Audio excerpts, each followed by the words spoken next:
We all know that we have three big banking failures in the United States of America: Silicon Valley Bank, Silvergate, and Signature Bank. And there's a lot of different reasons why we're hearing about this banking collapse. Was it a bank run? Well, let's first address the bank run thing. People deserve access to their money 24/7, 365. Okay? Everybody deserves access to the money. This is why we Bitcoin. But part of the reason why these banks had some issues, there's some rumors that's a crypto issue, which of course they're going to do that because it makes it easier for them with their narrative. But what about inflation? Could this have possibly been an issue? I think so. The Federal Reserve has been raising interest rates very, very, very aggressively, like crazy. For example, when I bought my house, my interest rate, I think it was 2021. When I bought my house, or maybe 2021, I think. I bought my house, the interest rate is 3.125%. If I want to go buy a house today, the interest rate is now 8%. Okay? That's bad. So that basically means that the banks are making a whole lot of money when they loan my money out. But how does this impact the banks when they're using our money? Because that's what they do. They use our money and they invest it out and buy bonds, trade those, whatever it is they do. Okay?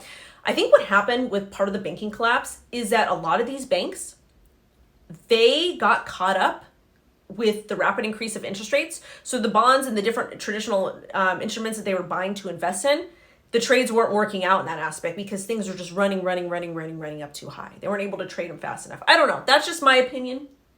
But they basically, what they did in layman's terms, they mismanaged our money. So we're bailing them out, I believe, to a tune of $240 billion. But let's talk about inflation a little bit because, yikes. So we know that Bitcoin pumped to $26,000. Fantastic. I love it. I'm here for it. This is good because this is actually Bitcoin decoupling from traditional financial assets from the market. And Bitcoin is not a traditional financial asset, but it generally is correlated to, Dixie and all of that type of stuff. But we're seeing Bitcoin finally do what it's supposed to do. But they're coming out and saying that inflation is slowed to 6% in February. Inflation is slowed to 6% in February. I don't know. Rents are still high. Cost of living is still high. All of these things. So inflation really hasn't slowed. And there's reports coming out, especially from Goldman Sachs. Goldman Sachs says that they're probably not going to increase interest rates as high, another 50 BPS, which they were going to do on the meeting on March 22nd, which I personally think they all need to take a step back. They all need to take a step back, analyze what really happened, and maybe not do anything until they can figure it out, because it's currently March 14th, and in a week or so, they're going to be talking about raising interest rates again. Even if they only raise 25 BPS, they're still raising interest rates. Inflation is still going up. And even though they're saying that inflation slowed to 6%, it really hasn't, because the cost of things aren't really going down, okay? They're not. Also, too, Chari Billow said, U.S. wage growth has failed to keep pace with rising consumer prices for a record 23 consecutive months.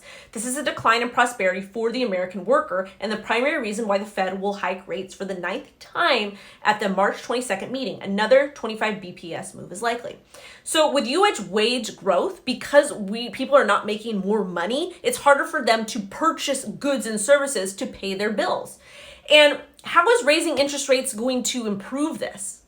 Because the cost for those people to borrow money or to use credit cards to buy basic things now at this point, because things are so darn high, the interest rates are going to go up for those people. So to me, it makes no sense to continue to increase interest rates. I feel like we need to take a step back. I think we need to stop raising interest rates and maybe balance the budget a little bit and maybe do some tax cuts.